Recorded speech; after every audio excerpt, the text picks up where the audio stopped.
Yan. So, mapagpalang umaga sa ating lahat. Yan. Bago ang lahat, batiin muna natin ang ating Diyos na makapagsala sa El Jehovah Elohim. At binabati ko rin po ang lahat ng mga members. At especially na binabati ko rin ang pinakamamahal kong asawa na si Maestra Ayera Vitala. Ayan. So, lagi kong binabati po yung asawa kong pinakamamahal ko, no? At binabati ko rin po pala ang isa sa mga hari na pinili ng Diyos na si King Idigunya na maghayag ng mga salita ng Diyos. At ito po ay pinamumulan niya ng kanyang samahan na the 144 chosen people, no? The 144,000 chosen people. So, mapagpalang umaga sa ating lahat, no? So, matagal-tagal din ako hindi nakapag-live today, no? So, mag-live muna tayo. Mahalagang paalala po sa lahat, mag-iingat po kayo sa mga ibang tao na nagpapanggap silang mga miyembro sa aming samahan. Dahil hindi naman sila makapagpakita ng ID or patunay na sila ay miyembro sa aming samahan, ingat po kayo. Dahil maraming mga tao ngayon na nagpupunta dito sa ating samahan para lang mag-tik-tik-tik-tik. Hindi naman sila mga miyembro sa aming samahan, nagpapanggap sila. At lumalabas sa kanilang bibig ay paninira, no? Una sa lahat, ang aming samahan ay napaka-high standard yan. Hindi basta-basta yan. Pag sinabi mong Alpha Royal Golden Military Legion International, ay yan ay tinatawag na isang samahan ng warrior na Diyos, no? Mga warrior na alagad ng Diyos or mga anak niya na pinili dito sa lupa. Yan, tuloy tayo. Ngayon, itong mga tao na ito, ang ginagawa ng iba dyan na mga hindi pa naman membro sa aming samahan, naninira sila. Ano bang laman ng utak ninyo, mga bukbukin? Kasi ang tunay na mga membro sa aming samahan, ang lumalabas sa kanilang mga bibig ay tunay na pasasalamat at pagkilala sa aking pagbabalik dito sa mundong ito. Yan po ang katotohanan. Kaya lagi ko pong sinasabi ito sa mga tao, na laliman po ninyo ang spiritual ninyong pangunawa. Buksan ninyo ang spiritual ninyong pangunawa. Kasi kung wala kayong spiritual na pangunawa, wala kayong spiritual na malalim na pangkaalaman, ay talagang hindi nyo maunawaan ang mensahe ng Diyos. Hanggang doon lamang kayo doon sa inyong nalalaman. Akala kasi ng ibang tao, na porke nag-aral sila ng mga anumang mga kaalaman dyan, alam na nila lahat. Iba kasi yung nag-aral ka, iba kasi yung awakening ka na talaga. Na talaga ikaw mismo, hindi mo kailangan ng mentor. Ang magturo sa iyo mismo ang spiritual na kapangyarihan ng Diyos na siya mismo nakakausap mo. Hindi yung kung sino-sino lang dyan. Ganun yan. Kasi ang tao kapag walang spiritual na pagkatao, walang espiritu yan, mababaw lang, hindi marunong makakilala sa tunay na spiritual ng ng katotohanan ng Diyos. Mayroon pa ako nabasang comment dyan kilalanin po natin ang espiritu na kung sino ang nasa kanya. No? Kailan ka pa naging eksperto? Hindi kailangan ng Diyos ng tagapagsuri. No? Katotohanan yan. Sinabi nga lang sa kasulatan na suriin nyo ang spirito kung sabay na sa Diyos o hindi. Pero hindi naman sinabi doon na yung Diyos mismo suriin mo. Mali ang pag-unawa ninyo talaga dahil wala kayong spiritual. Diyos mismo na sarapan ninyo, hindi nyo kailangan suriin. Dahil siya mismo ang nakakalam ng mga bagay dito sa mundo at yung mga darating pa lang na mga sakuna. Akala nyo ba ang Diyos kapag may ginawa kang masama, absuelto ka na? Hindi po ganun yan. Dahil ang Diyos ay napakalawak ng kanyang kapangyarihan. Ang Diyos hindi lamang po yan nagbibigay ng pagpapala, hindi lamang yan nagbibigay ng grasya sa bawat tao, nagbibigay din niya ng hatol. Tandaan ninyo. Kaya wag niyong tanggalin sa libro kung paano humatol ang Diyos. Kaya nga matuwid pa rin ang Diyos kasi isipin mo, pag gagawa ka ng katarantaduhan sa akin, gagayahin mo yung account ko? Mukha ko yung gagamitin mo? Laging nare-report yung account nyo kung sino kayong gumagawa ng Facebook account ko. Tapos yung mukha ko na yan, nakarehistro yan sa Amerika. Hindi yan basta-basta na kung tao lang na isinilang sa mundo. Akala nila ordinaryo, akala nila basta-basta lang. Ha? Yung mga nakalock profile dyan, tandaan nyo ito. Lahat kayo, dito sa mundo na ito, ha? Kahit ano pang account na gamit nyo, kahit ano pa yan, iisang security lamang ang ginagamit ninyo. Bakit ko alam yan? Ah. Kaya nga yung iba, akala nila, alam na nila yung nalalaman nila. Hindi nila alam, may mga kalaman palang itinago sa inyo na hindi pa ninyo nalalaman. Ganun po yan. Kasi, ang tao malawak ang pangunawa, malalim ang spiritual. Malalaman niya kung sino yung nagmimensahe. Hindi tao, kundi Diyos mismo. Kasi ang sinabi doon sa kasulatan, ang salita ay nagkatawang tao. Ang yung salita, tinatawag yun na berbo, ay tanga ka at hindi ka nakakaunawa. Minamaterial mo ang spiritual. Kaya, kung ako sa inyo, lawakan ninyo at laliman ninyo ang inyong pag-unawa sa spiritual. Kasi, napakalalim yan. Baka hindi nyo alam. Baka hindi nyo alam na akala nyo na alam nyo na lahat. Kumbaga nga sa kanta, batang-bata ka pa. Diba? Akala mo alam mo na lahat. Hindi pa. Tayo dito sa mundo na ito, kahit pumunta ka pa ng edad na 62, 72, musmus ka pa rin. Kasi hindi mo lahat alam eh. Hindi mo pa rin lahat natutuklasan. Katotohanan po yan. Kahit sabihin mo ako, umabot ako ng 100 years old or 1,000 more than years, hindi mo masasabi na ikaw ay higher degree na. Musmus ka pa rin. Bakit? Kasi nasa mundo ka na ito. Itong mundo na ginagalawan mo, pag-aari ng Diyos yan. Kaya nga nakakaramdam ka ng kalamidad, lindol, sakuna, pagkakasakit, di ba? Kasi doon mo makikita kung yung tao talaga totoo. Yung iba sumasamba doon sa rebulto, di ba? Sumasamba sila sa rebulto. Tapos pagka nandyan na yung tunay na trahedya, matuto silang tumawag sa Diyos ng Panginoon, iligtas niyo po kami. di ba? Yan ang sinasabi ko, na marami tumatawag sa pangalan ng Diyos, hindi pala sila nakakilala. Ang alam lang nila, yung nalalaman lamang nila. Kahit gaano ka pa katanda, hindi ka pa rin ganoon, katarok ang kalaman mo. Tuldok pa rin ang kalaman. Tuldok pa rin. Kahit anong pagsisikap mo, pagpapagod mo, o ano pa mang gawin mong kabuluhan dyan sa buhay mo na yan, mawawalang pagdating ng panahon yan.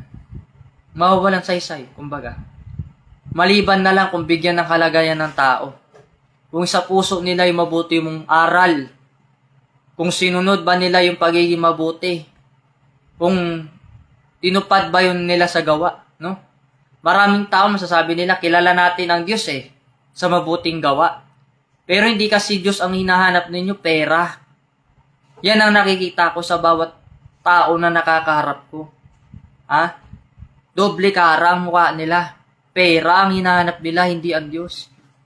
Nung mga ninuno namin ng panahon, hindi palaganap ang pera sa mundo. Mayroon ka lang tanim dyan, mayroon ka lang lupa, may bahay ka lang nakubo. Okay na yun. Nabubuhay sila ng walang pera. Kasi hindi naman mayaman ang buong tao ng panahon. Noong panahon ng mga bato, hindi naman tayo malamansyon ng bahay. Yun ang ibig sabihin ko, yung hindi naman mayaman ng tao. Mahirap din naman. Kahit sabihin mo na yung mga mayayaman dyan, may mga bahay na malalaki, mahirap din mga pamilya nila nung panahon. Kaya yan sila yumanman, kasi nagsikap sila. At ikaw naman na naiinggit, dahil nakakita ka na naman ng mga yaman sa mundo. Instead na hilain mo yung kapwa mo pababa, magsikap ka din, kapatid. Hindi yung nakakita kang umangat yung isa kasi may negosyo siyang pandesal. May negosyo siyang kung ano-anong tinitinda niya dyan. Tapos ikaw naiinggit ka, siniraan mo siya ngayon. Diba? Yun ang pinakapangit sa tao. Inihila niya ng pababa yung kapwa niya para lang aangat daw sila. Pero tignan mo ito. Kung sino ka man na gumagawa ng dummy account, na fake account, na ginagamit yung larawan ko, tandaan mo, natitrace ka ng Amerika kung saan ka. Kasi yung mukha ko na to, rehistrado to doon. Pag gumawa ka ng dami account, at mukha ko ang ginagamit mo, natitrace ka dyan kung kahit saan ka pa dyan, kahit mag-lock profile ka pa dyan, o ano ka pa man dyan, mag-private ka pa dyan, alam ng mga system yan. Ha? Kasi nga, naka-privacy security ka nga, pero alam ko naman kung paano ka hanapin. Alam ko naman kung saan ka makikita. 'Di ba? Ganong katalino ang teknolohiya natin ng panahon. Kaya kita mo yung mga taong mga kriminal. Pilit man sila magtago sa butas ng mga impyerno, nakikita pa rin sila kahit pa sa imburnal. Kahit doon pa sa mga gubat na hindi na pinupunta ng mga tao, no? Nakikita pa rin kasi mataas ang teknolohiya natin dito sa mundong ito. Yan ang hindi ninyo alam. Ha? Kaya kung gagawa kayo ng mga faking account, gagamitin nyo yung pangalan ko, hindi magandang gawain yan. Tapos gagamitin yung mukha ko dahil nainggit kayo. Kasi nakita ko yung mga gumagawa ng dami account ko, yung tunay talaga nilang pagkatao. Nachi-check ko yun eh. Nagko-computer sila. Oh. Tapos yung hinahack mo pala na account, di mo pala alam. Isa pala sa founder ng pinakamay mataas na kalaman, di ba? Oh. Hinahack mo yung account ko kasi pangit yung pagmumukha mo. Real talk yan. Ngayon, kung ipopost ko yung mukha mo niyan, delikado ka sa buong lugar mo niyan. Isipin mo, ilan ang kasangga niya? Ha? Nigerian siya, pero may kasabot siyang Pilipino, no? Yan.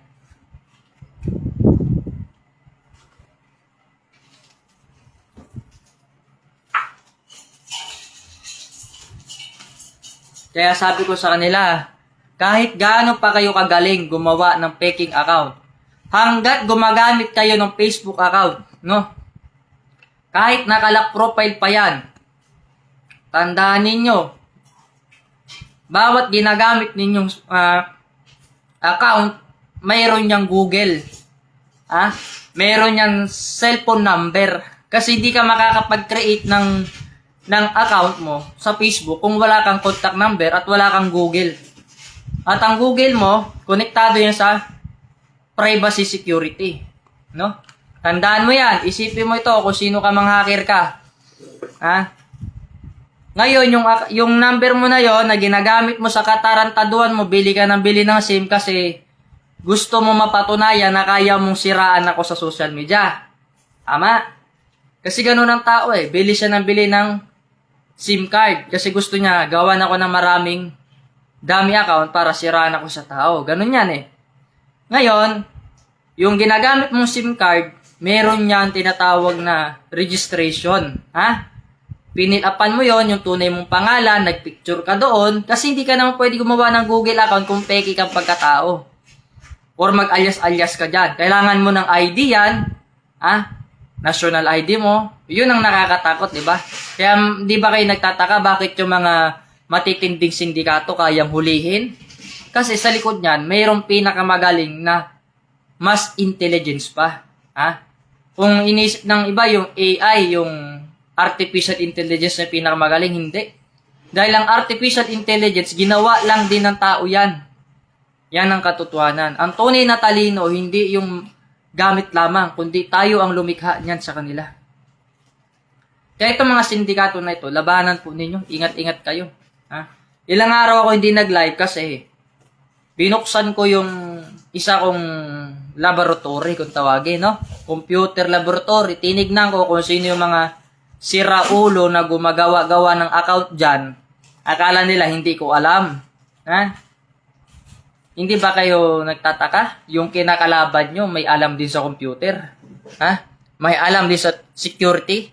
Mas alam ko nga yan kasi mismo isa lang yung security natin na pinagmumulan. At yung security privacy na yun, ako mismo may hawak. Hindi ba kayo nagtataka bakit si Mark Zuckerberg na kasama ko sa selfie picture? Kaya pag gumawa kayo ng kalokohan dyan or anomalya, minsan nga meron akong nakita dyan banyaga, gumagawa ng mga dami account, tapos ginagawa niya, niloloko niya yung mga tao. Gumagawa siya ng mga alias-alias, nagpapanggap siya ng ganun siyang tao, hindi naman pala niya yung identity. Nagnanakaw siya ng identity. So, akala siguro ng hacker na ito, hindi ko siya nakamonitor sa akin.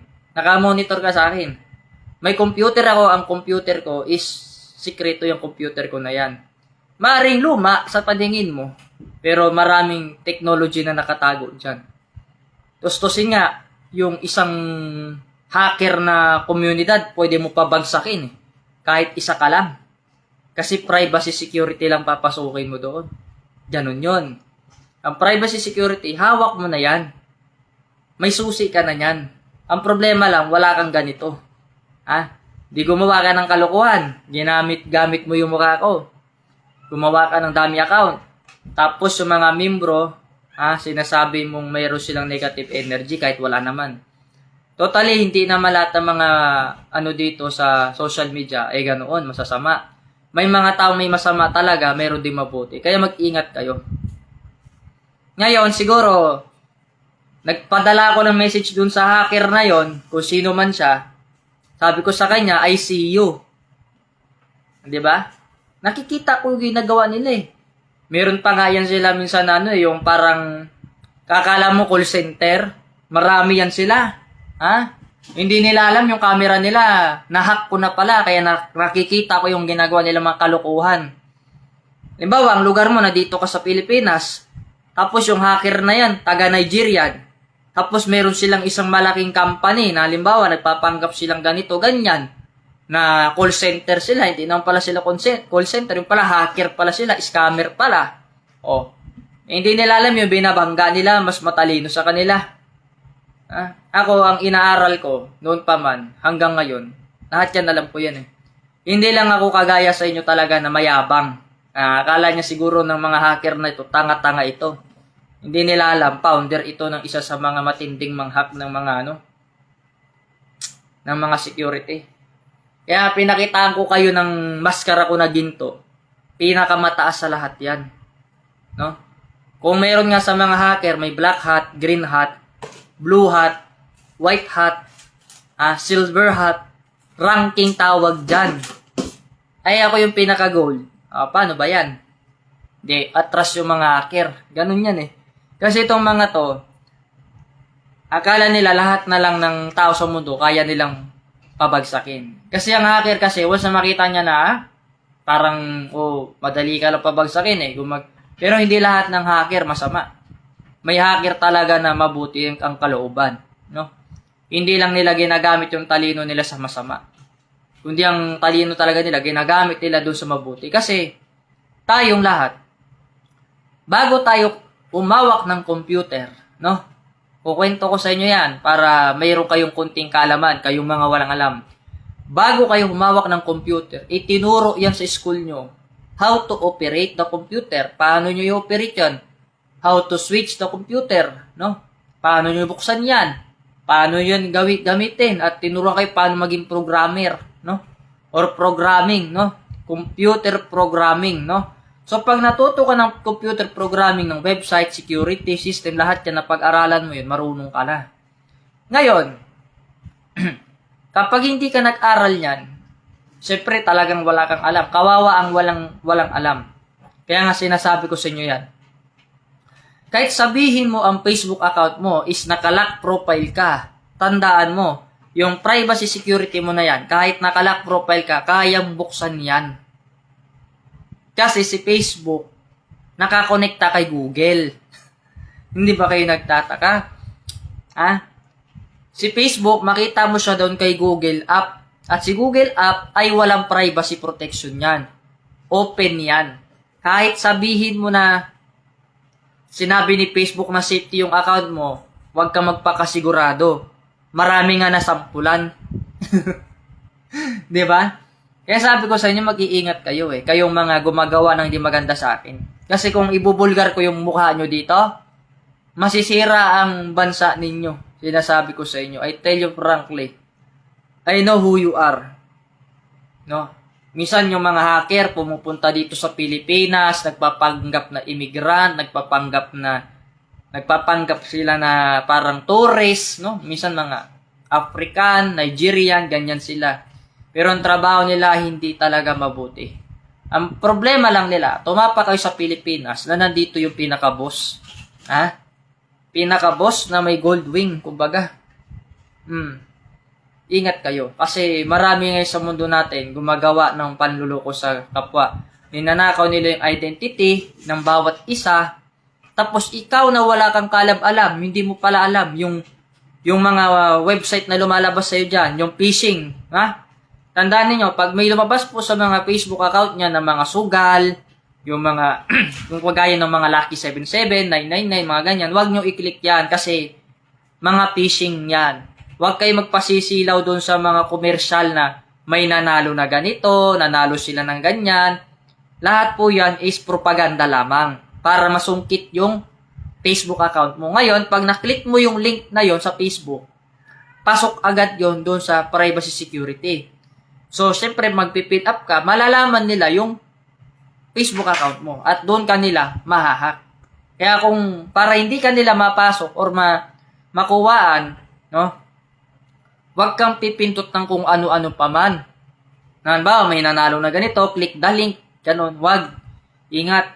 Kasi hindi lahat ng link, or website is tunay. Yung iba, phishing hack tawag dyan. Ingat kayo. Kaya sinasabi ko sa inyo yan dahil ito, may alam ito sa mga ganyan. Hindi ako magpayo sa inyo kung wala akong alam. Kung hindi ko kayang laruin ang website. Tandaan nyo.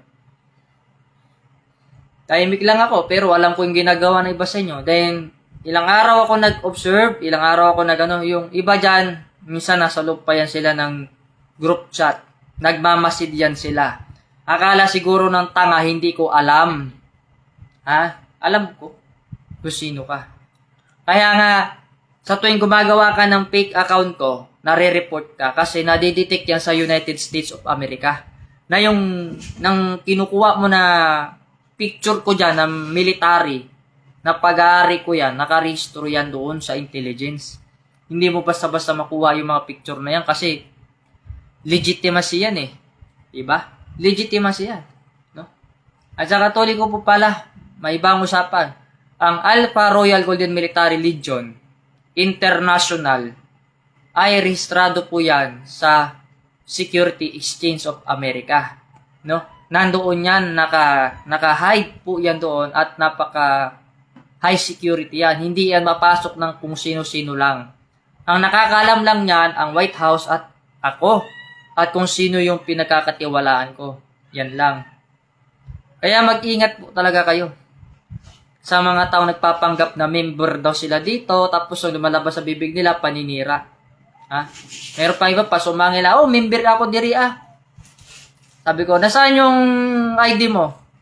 Ibang ID naman pinapakita, hindi naman sa Alpha Royal Golden Military Legion, hindi naman sa Divine God Benevolent Missionary International ang pinapakita, ibang ID naman. Kung hindi ka ba naman may katok-tok, no? May mga saltik sa utak, no? Kaya mag-ingat talaga kayo kasi yung mga tao na yan ang sumisira sa mga samahan. Noon pa man, sakit na nila yan. Kaya kung hindi kayo magbantay, hayaan nyo yung isang tao papasukin nyo sa organisasyon na sila mismo sumisira sa mabuting hangarin ng programa. Ako mismo magsasabi sa inyo, kung masisira pangalan nyo dyan, hindi ang samahan. Akala mo ba, pag pinapasok mo yung samahan, basta-basta? No, hindi basta-basta ang samahan. No? Bawat samahan, may nakatabing security, privacy, no? Akala siguro ng mga to, pag nagpanggap silang membro, mahakot nila yung 12 million member dito. Diyan kayo nagkamali. Kasi ang member po natin lahat, 12 million member around the world. No? Hindi lang yan sila kagaya sa inyo na nagpo-front, nagpapayabang-yabang. Hindi. Kasi yung mga membro ko dito, may mga high value and standard. No? Karamihan dyan nasa alumni, yung iba dyan nasa Eagle, yung iba dyan nasa Knights of Rizal, yung iba dyan nasa PBMA. Halo-halo man yan sila. Halo-halo man yan. May Rizal, Knights of Rizal, may Knights of Columbus, May Fraternal Order, Eagle. Meron pa yung isa doon, Mason. Marami yan sila eh. Ha? Kaya ito sasabihin ko sa inyo. Hindi lahat ng member dito sasamahan ko, no? PBMA. Kaya wag kang hibang, kapatid. Dahil hindi lahat dito PBMA, no? Karamihan dito nasa Knights of Columbus, Knights of Rizal, Rizalista, yung iba dyan, mga PNP, Armed Forces of the Philippines, yung mga kapatid nating Muslim nandyan, no? So binabati ko pala, Assalamualaikum warahmatullahi wabarakatuh sa mga kapatid ko mga Muslim, sagama sa Islam, no? Yan. So itong sama naming Alpha Royal Golden Military Legion, lahat dito welcome naman. Pero yung magpapanggap kang membro ka sa samahan ko tapos nagsisinungaling ka, akala mo hindi ko alam. Pag sinearch ko yung pangalan mo doon sa registration, at hindi ka lumabas doon sa computer, hindi ka rehistrado, kolorum ka. No? Ganun lang yan. Kasi ang sama namin is high security yan na privacy. Hindi ka pwede magpapanggap dyan na member ka. Kahit or mag-recopy ka ng ID, bawal yan. Kasi nandyan yan sa bylaws. Pag napatunayan na ikaw ay gumagawa ng hindi maganda, or kahit sino ka man, tandaan mo, ang uhuli sa iyo ang Alpha Royal Golden Military Legion at dadaan ka na doon sa kulungan. Ganong kabilis ang kaso. Hindi na kailangan ng korte doon. Kasi kami ang batas, hindi kayo. Meron kasing ibang tao dyan na hindi kagaya sa Pilipinas natin yung pag may kaso yung tao, pinapadaan pa sa mga batas-batas na ganito, tapos kailangan pa magbayad ng malaki. Kaya yung mahihirap, imbis magkaroon ng hostisya, wala na. Baga, nawawalang bisa yung dapat ipahuli. Baliktad na kasi batas ngayon sa Pilipinas no? Kaya kayo, magbantay talaga kayo. Yung mga membro talaga dito sa aming samahan, may mga kompleto yan sila ng ID sa Alpha Royal Golden Military Legion International at Divine God Benevolent Missionary International. So, dalawa yung ID nila. Isa sa Alpha Royal at isa sa Spiritual, no? Ang Alpha, doon kayo ma-screening. I-screening kayo isa-isa doon kung talagang legit ba talaga kayo at anong pakay ninyo. At kung hindi kayo makapasa, hindi kayo makakapasok. Ganun lang yun. Kaya yung mga nagsisinungaling dyan, nagpapanggap-panggap, hindi kayo papasa dito. Kaya hindi naman kagaya ninyo yung mga tao, bobo. Kaya ang founder naman dito at mga tao dito, may mataas sa pinag-aralan. Karamihan dito, lawyer. Kaya mo sabihin na papanggap ka na member ka. Tapos wala ka mapakita ang ID. Hindi ka naman pala lumalabas sa monitor. Akala kasi lang bobo, kaugali niya lahat bobo. Karamihan dyan, hindi mo kapantay. Yung iba, PNP. Yung iba, NBI. Yung iba, lawyer. Yung iba nasa gobyerno, nagtatrabaho, hindi mo kapantay. Kaya ikaw na bobo ka, na nagpapanggap ka na membro ka, tapos hindi ka naman membro, mag-isip ka ng maraming beses. Ganun yan. Tapos pa-victim kayo na wala kayong ginagawang masama. Kung suntukin ko kaya mukha mo, sabihin ko sa'yo, okay ka ba? Kasi ang tao ngayon, ganito ugali nila Gagawa sila ng masama, tapos pag ginantihan sila, sasabihin nila, wala silang ginagawang masama. Yun ang pinaka-ayaw na ayaw ko sa mga tao. Yung gumagawa ng katarantaduhan, tapos magpapabiktim na walang ginawang masama. Meron akong ganyan na nasaksihan dati sa lugar ko. Ang kaso naman ito, kukwento ko sa inyo dahil mahilig kayo sa chismis Itong chismis ito, hindi ito kwentong barbero or kwentong kanto-kanto, hindi. Tunay na nangyayari ito sa tunay na buhay. May isang lalaki na gumawa siya ng hindi maganda sa kaibigan ko. Ngayon, ang sinasabi niya sa mga tao doon na hindi naman daw niya pinakialaman yung kaibigan ko. Isipin mo, 3 ang nakakita, sasabihin mo, hindi mo pinakialaman, hindi mo binubuli. Ako iba pa naman ugali ko. Tahimik lang ako pero nasa loob yung pinakamatindi kong pagbulusok talaga. Ang ginawa ko sa lalaki, sinargo ko yung ilong. Sabi ko, okay ka lang ba? Tapos sinargo ko ulit, okay ka lang ba? Nagsumbong siya doon sa pamilya niya. Ginulpi daw siya. Sumagot kami, wala naman nakakita. Sabi ko, oh, ganun lang yan. Kasi ang tao kasi, pagka ginantihan mo yung mga gago na yan, ma-reflect nila sa sarili nila yung ginagawa nila. Kaya sumbong siya sa tatay niya. Yung tatay niya naman, kumakampi dun sa anak niya na mali. Sabi ko, baka po hindi po ninyo alam na yung kinakampihan ninyo, yan po ang nambubuli. Yung anak ninyo mismo. O, bakit daw ginulpe? Kasi po, ginawa niya rin sa kaibigan namin. Di ba? Yan ang sinasabi ko eh. Yung lalaki hindi umaamin. Sabi ng tatay daw, magkakasubukan daw ng magkakagulo daw. Sabi ko, wala nang problema sa amin kung magkagulo tayo. Hindi naglabasan kami ng armas. Di matapang yung tatay. Walang nagawa. Yung tatay, umurong na lang kasi makakalaban niya, rebelde. Sabi ko, bago kayo mangbubuli dito sa lugar na hindi sa inyo, or kahit matagal pa man kayo dito, huwag kayong mananakit ng kapwa nyo. Dahil wala kayong karapatan, manakit ng kapwa ninyo. Kung makita nyo mahina yung isang tao, wala kayong karapatan mambubuli. Kaya minsan kasi yung taong nang bubuli minsan, hindi maiwasan niya kahit sa paralan, meron niya nang bubuli. Baka yung binubuli ninyo, hindi nyo alam. Iba pala ugali niyan.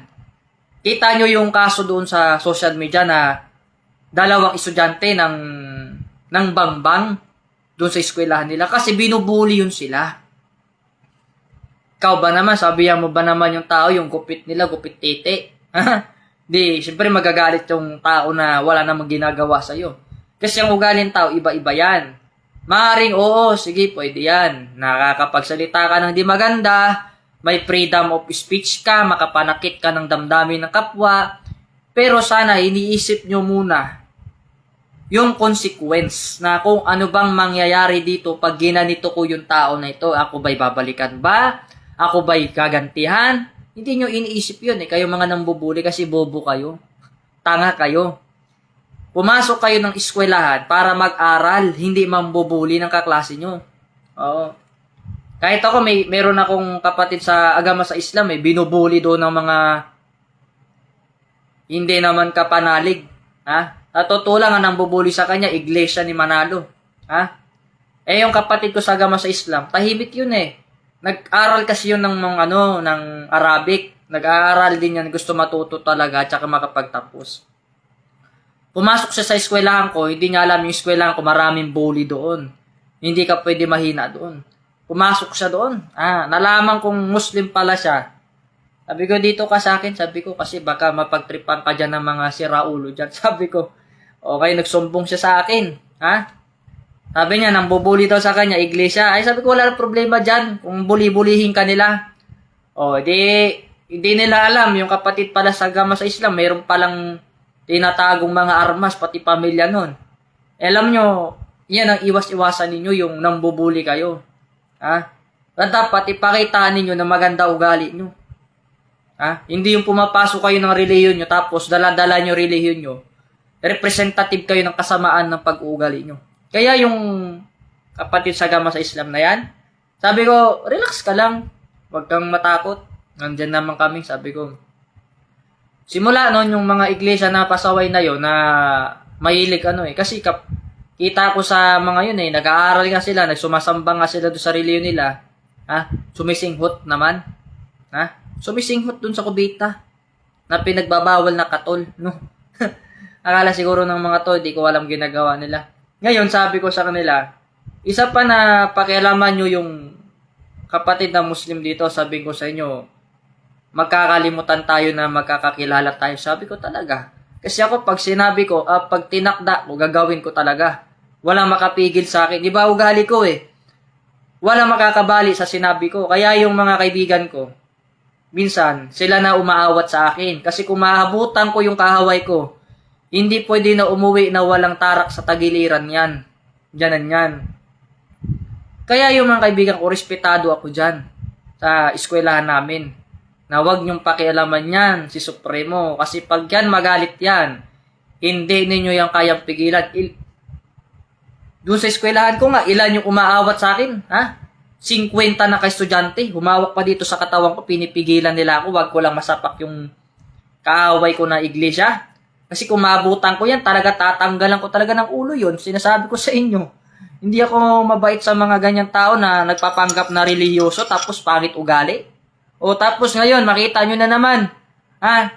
Punta sila dun sa EDSA, rally-rally sila. Alam nyo, ang religion na reliyosong tao, hindi nakikialam sa politika. Hayaan mo yun kung gumawa sila ng di maganda. Bakit wala ba tayong isipan na magkawang-gawa na lang tayo?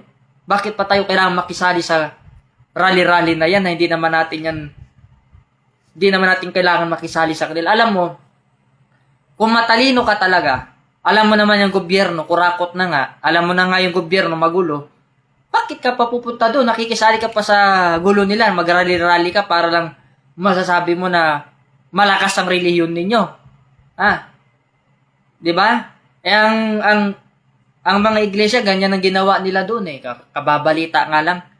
Kami mga Muslim, di kami ganyan, ayaw namin ng rally-rally, gusto namin gira. Ganon kami. Sawa na kami sa mga salita-salita. Kaya kami sa Mindanao, ayaw namin pinakikialaman yung buhay namin kasi pag nakialam ka, magkagulo talaga tayo. Halimbawa, kapiranggot na nga lang lupa ko, tapos agawin mo pa, magkakamatayan talaga tayo. Ganun yun. Sabi ko sa kanila, huwag kayong makialam sa lupa na hindi sa inyo. Ganyan yan.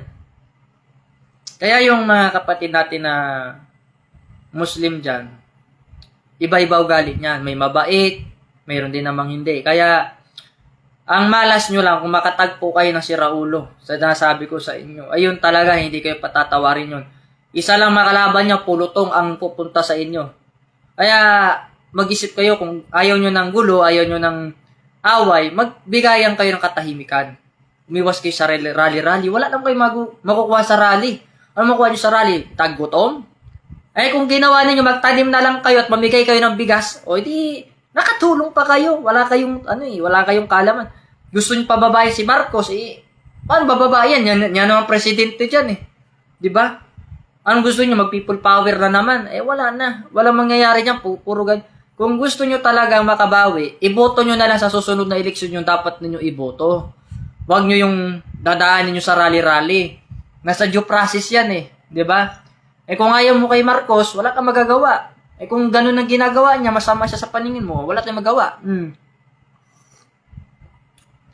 Sa tingin ko kasi, para sa akin lang, sa paningin mo, masama si Marcos kasi nakikita mo na korupsyon, hindi ka nakakaramdam ng ginhawa. Ang tanong, siya ba talaga nagkukurakot sa bansa natin o yung mga chuchu niya? Diba? Behind the scene tayo.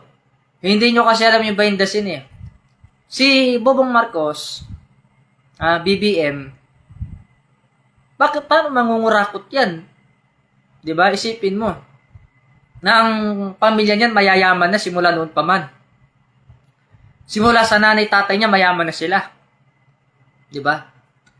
Bakit pa sila mangurakot? Pangalawa, kung ayaw niyo pala sa kanya, bakit niyo binoto noon pa man? Noon pa man sana, hindi niyo sana binoto. Kayo man nagpaupo diyan. Kasi ang ugali ng iglesia, ganito 'yan. Iboboto nila yung tao basta may lagay.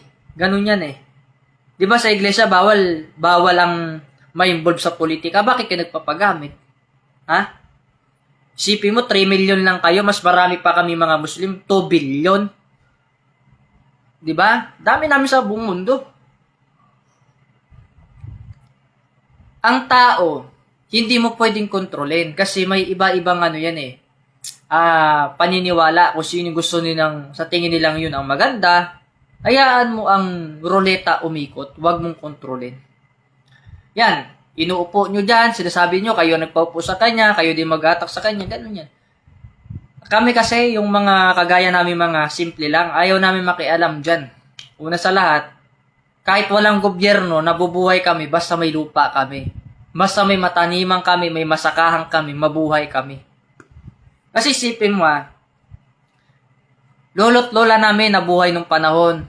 Hindi naman pinasahod ng gobyerno yan. Sariling sikap yan sila. Magtanim yan sila ng palay, mag-araro yan sila doon. Di ba? Wala namang sahod, libre. Ang bigas, binibenta nila, minsan binabarat pa. Kaya wag na lang magbenta ng bigas, stock na lang sa bahay. Ngayon, kung sinong gustong bumili, yung gusto lang bumili, ganun lang. Kung ayaw mo, di wag. At least kami, hindi kami magugutom. Diba? May bigas kami. Ganun lang yun. Ngayon, kung gusto mong bumili ng bigas, dibilhin mo yung tapat na presyo dapat. Magkano ang bigas natin ngayon? 1,800, 25 kilo. Ang mahal, di ba? Yan ang sinasabi ko sa inyo. Parali-rally kayo dun. Bakit? Anong makukuha nyo sa rally? Taggutom. Pagiging tanga. No? Wala kayong makukuha dyan. Kung ako sa inyo, paalala ko sa inyo, magpakabuti na lang kayo. Magpakabait kayo. Kasi karamihan sa inyo nakamaskara. Hindi mga tunay na naglilingkod. Sabihin niyo na naglilingkod kayo ng tapat at totoo, hindi. Alam nyo, sa buong Pilipinas, no? Mas madami ang Bisaya. Sabihin ko sa inyo, mas marami ang mga Bisaya kaysa sa taga Luzon. Isipin mo, Luzon, maliit lamang. Ang Visayas at Mindanao, puro Bisaya kami. Sino nagpaupo sa kanila? Siyempre, yung mga kapatid namin mga Bisaya. Malay ba naman nila kung magiging ganyan, di ba? Kaya wag niyong akuin kayong mga iglesia ni Manalo na kayo nagpaupo sa kanya. Hindi kayo nagpaupo dyan. Tandaan nyo yan. Dahil bawat relihiyon, tandaan nyo, wag kayo mag-assume na kayo lang ang relihiyon sa Pilipinas. Tandaan mo, ang relihiyon sa Pilipinas marami. May Katoliko, may Islamic, may born again. Kaya marami relihiyon na bumoto sa iba't ibang paraan. Siguro, umupo siya dyan para magkaroon ng sample sa inyo. Inupo nyo yun, problema nyo yun. Tayo, hindi tayo pwede magpa-apekto. Kasi buhay natin ang nakataya dyan. Kung magpa-stress ka sa bidya, kawawa ka. Halimbawa, kinalapit ka ng kapitbahay mo.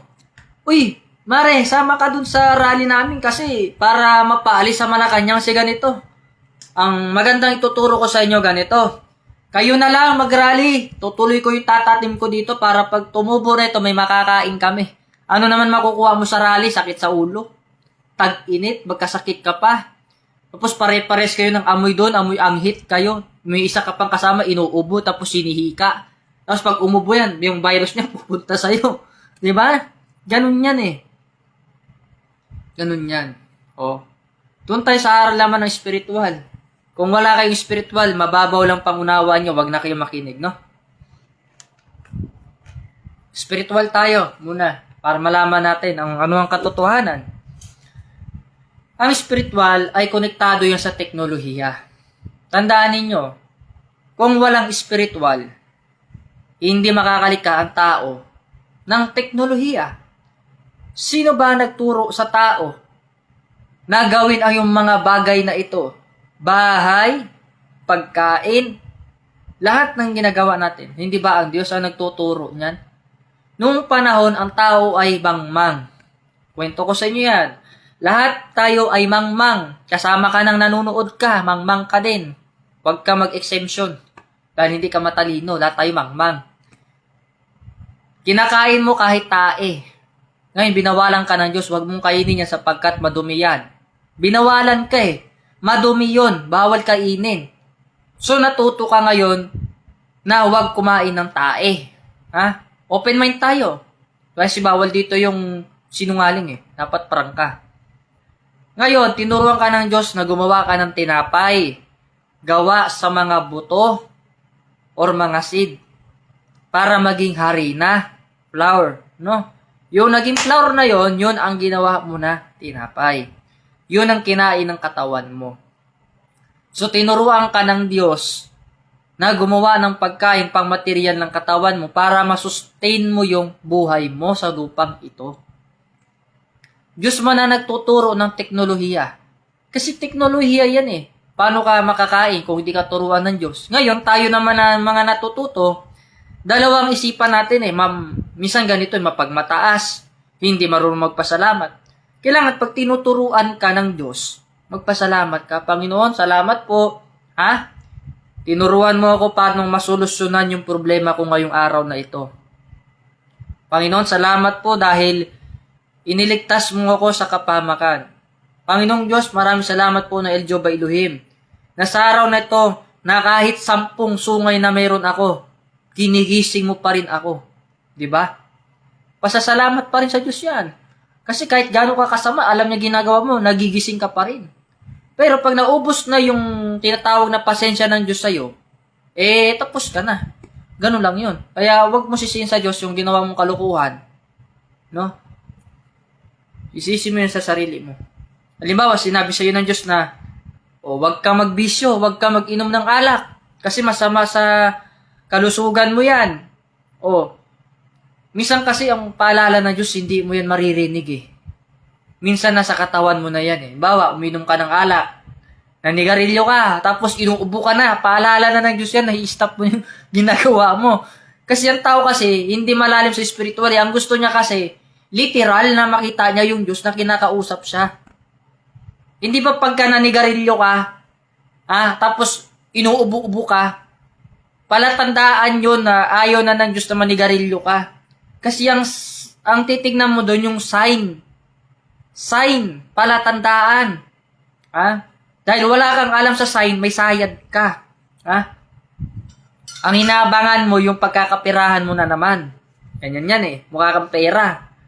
Ngayon, inubo ka na, hospital ka na, sinugod ka sa hospital. Sasabihin mo, Panginoon, hindi mo ako mahal kasi binigyan mo ako ng sakit. Meron bang ganun?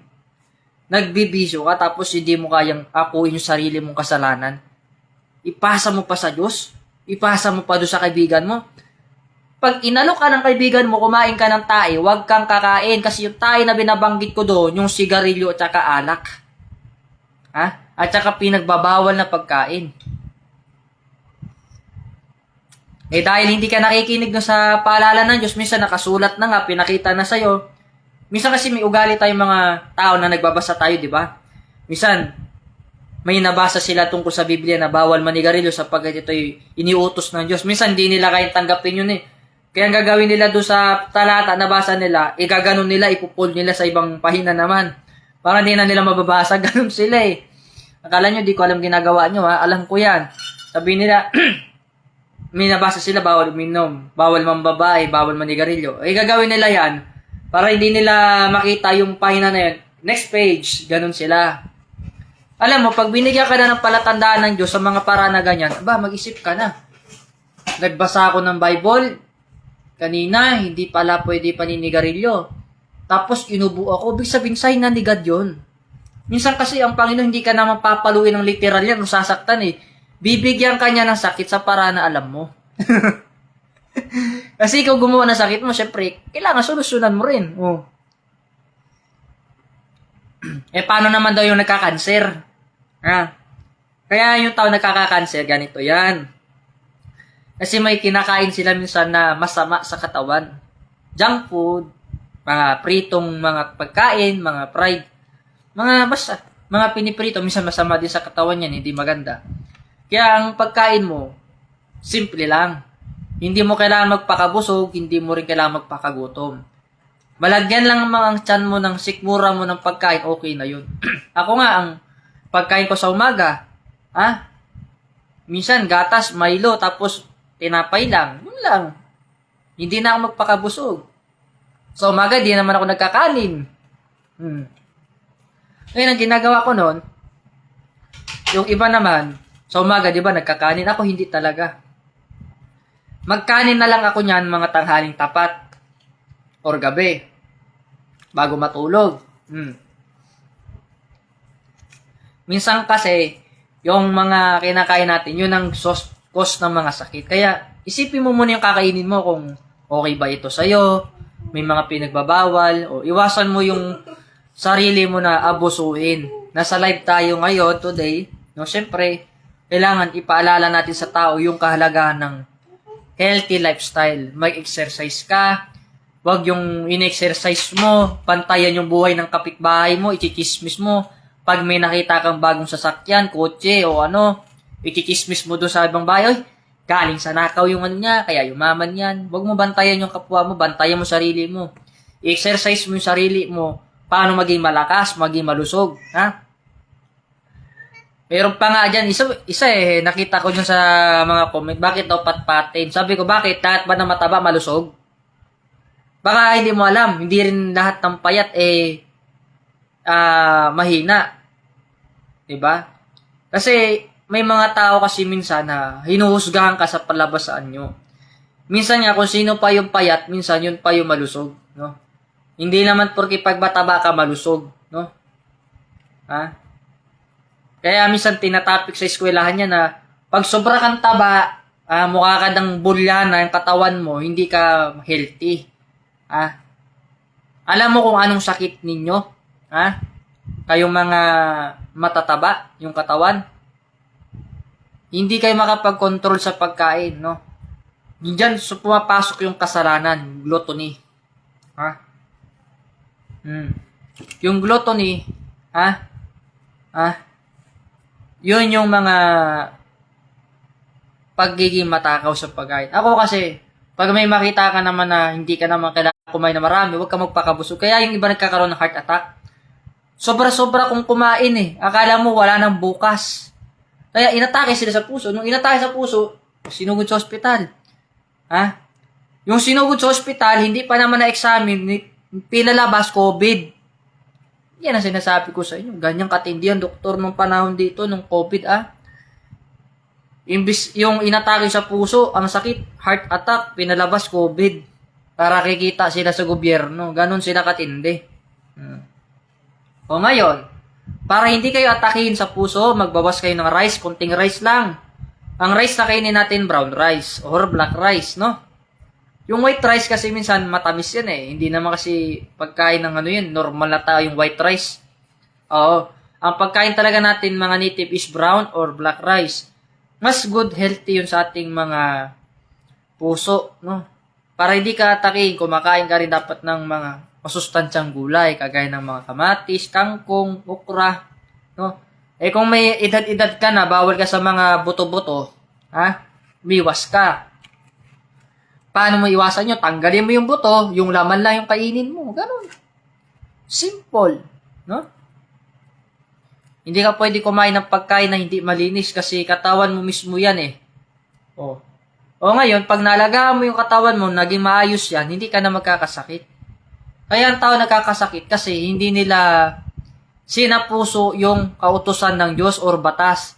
Kasi pag sinabi mong batas or kautusan ng Diyos, para sa pandinig nila pangit kasi pakinggan. Kasi batas Akala nila pag sinabing batas, mabigat. Ang batas ng Diyos ay hindi lamang tumutukoy doon sa mga gawain mong katarantaduhan na pinagbabawal. Ang batas ng Diyos, nakalagay din dyan kung ano yung dapat mong isubo at hindi mo dapat isubo na pagkain. Ganun yan. Sinabi na sa inyo ng Diyos, huwag kayong kakain ng baboy kasi ma-high blood kayo. Atakin kayo sa puso, kain pa rin ng kain kasi gusto patunay sa sarili kung tunay ba talaga yung sinabi ng kasulatan ng Diyos. Ayun, yung kapitbahay namin, namatay. Kasi daw, di daw siya naniniwala sa salita ng Diyos kahit daw ilang taon na daw yung pamilya nilang kumakain ng baboy. Imposible naman daw magkasakit daw sila sa puso dahil sa baboy. Sabi ko, Madam, kung di kayo maniwala sa akin, wala tayong magawa. Labanan nyo na lang yung salita ng Diyos. At least ako, wala akong problema kung hugutin kayo sa lupa. Hindi siya naniniwala sa akin. Kasi gusto niya paniwalaan yung sarili niyang paniniwala. Kaya nga may freedom tayo di ba? May kalayaan tayong mamili kung ano yung tama at mali, di ba? O di ginawa niya yung mali. Kumain siya ng baboy, siningag na baboy. Lahat puro baboy kinakain niya. Inalok pa nga ako, hindi ako kumakain ng baboy. Sabi ko, ma'am, hindi po ako kumakain ng baboy kasi bawal po sa aking katawan yan. Simula nung isilang ako, bawal talaga yung baboy na yan. Kahit wala akong relihiyon, bawal talagang baboy. Sabi ko, ma'am, kung gusto mo, ikaw na lang kumain yan. Total, traditional mo naman yan. Sabi ko, ayun, kain siya ng baboy, may humba pa doon sa lamesa niya, may pisngi pa ng lechon ng baboy, ayun. Mga ilang araw lang, akala ko, okay pa siya. Nanikip daw ang dibdib kasi daw hirap daw huminga, sinugod sa ospital, dead on arrival. Hindi lang pala siya namatay, pati yung mga kasama niyang kumain din ng baboy. Kaya ano pang ginagawa nyo? Huwag niyong pakinggan yung mensahe ng Diyos para sa ganon, pumiksi ang buhay nyo. Bakit ko naman kayo babawalan? Di pagpatuloy nyo kumain kayo ng baboy, at least, pag natigok kayo, wala tayong pananagutan. Kasalanan nyo man yun. Bakit? Sinabi ng Diyos yan sa kasulatan na bigyan mo ng paalala yung kapwa mo.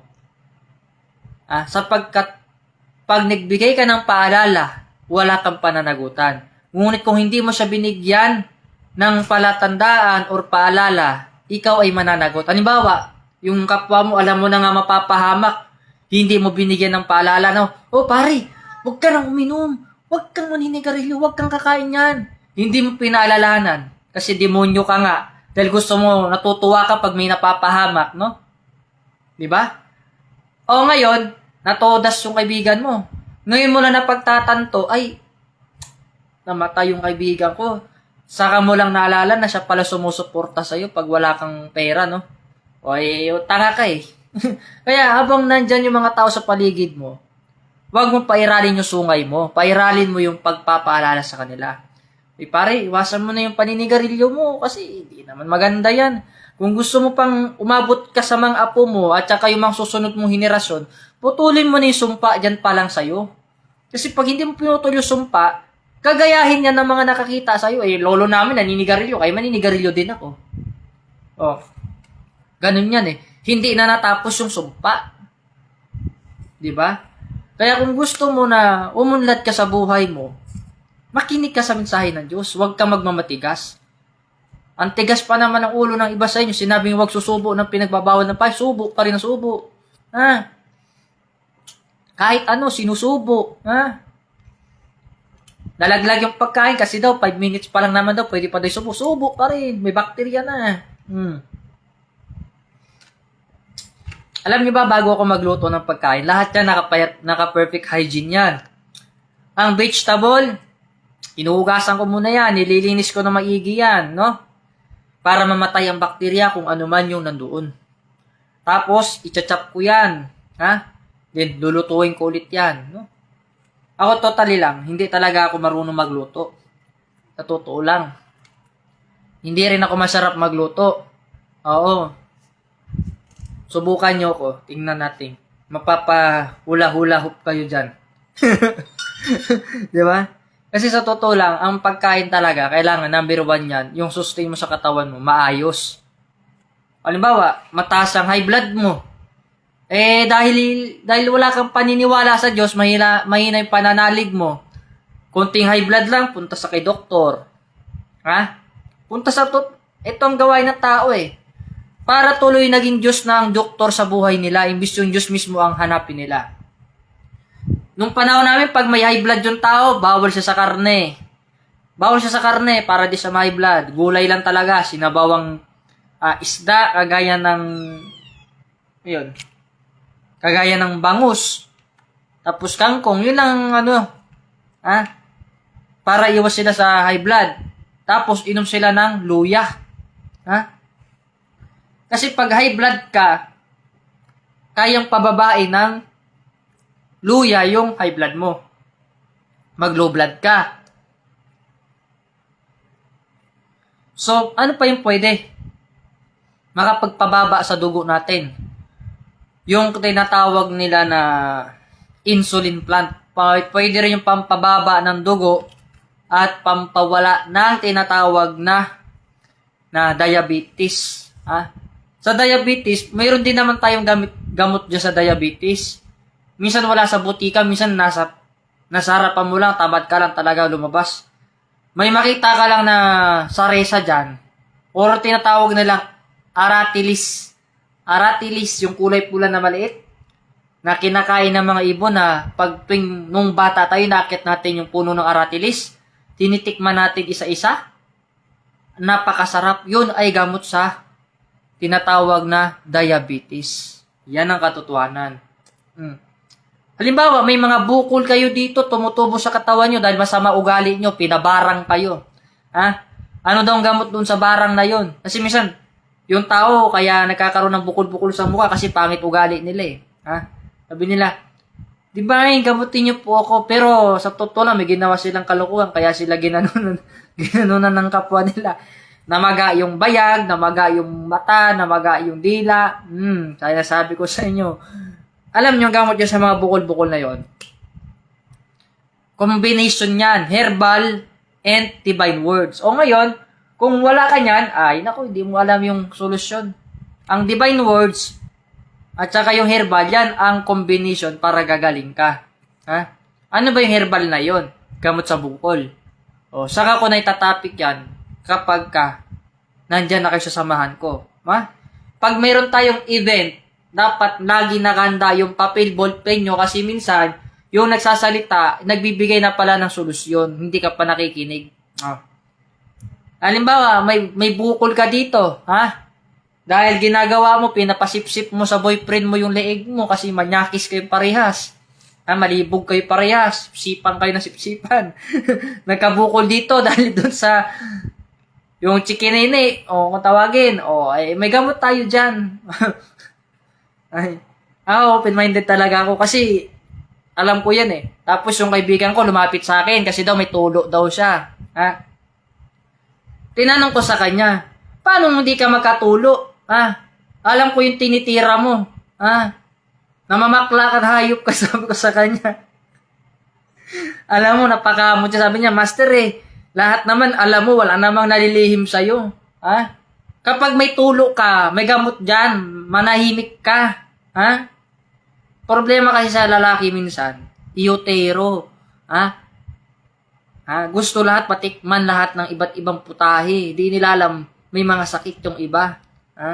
Kung ako sa inyo, kung gusto nyo talagang yung hindi kayo magkasakit, makontento na lang kayo kung anong meron kayo. Para iwas sakit. May gamot dyan dun sa tinatawag na sakit na yan. May gamot yan.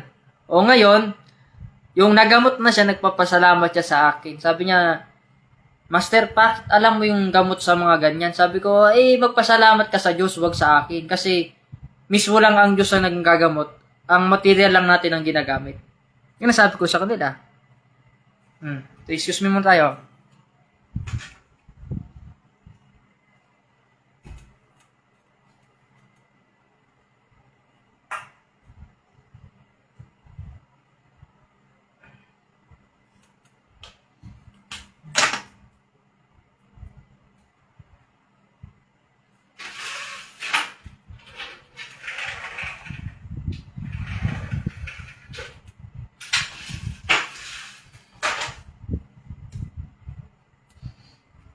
Yan, tuloy tayo.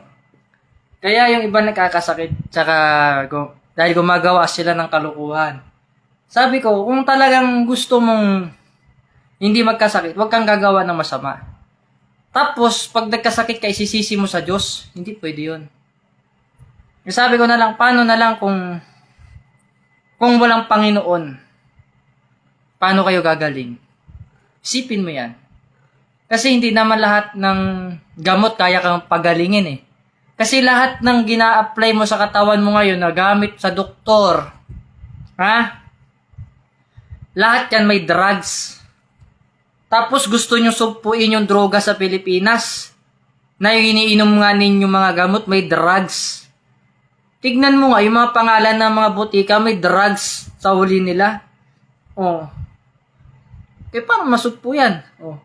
Kaya nga kung gusto mong maging pure yung gamot mo, uminom ka ng maayos na gamot. Yung walang halong drugs. Kasi yung mga herbal na yan, original yan na gamot. Walang halong, walang halong drugs yung mga gamot na galing sa mga herbal, no? Tsaka ito yung mali ng mga doktor Sinasabi nilang yung mga herbal is alternative lamang daw yan. Mali kayo, dok, ng pagkakapaliwanag sa tao. Ang alternative lamang na gamot dyan, yung ginawa nyo mga artificial na gamot na may halong drugs. Kasi pagkatapos inumin ng tao yan at nadroga na sila sa katawan nila at nawala na epekto yan, balik ang sakit. Hindi sila napapagaling. Ang iniinom ninyong mga gamot na galing sa mga doktor, alternative yan. Yan ang katotohanan. Alternative, yung iniinom yung mga gamot na galing sa doktor. Yan ang katotohanan. Kasi, pag wala na kayong gamot, balik ulit yung sakit ninyo.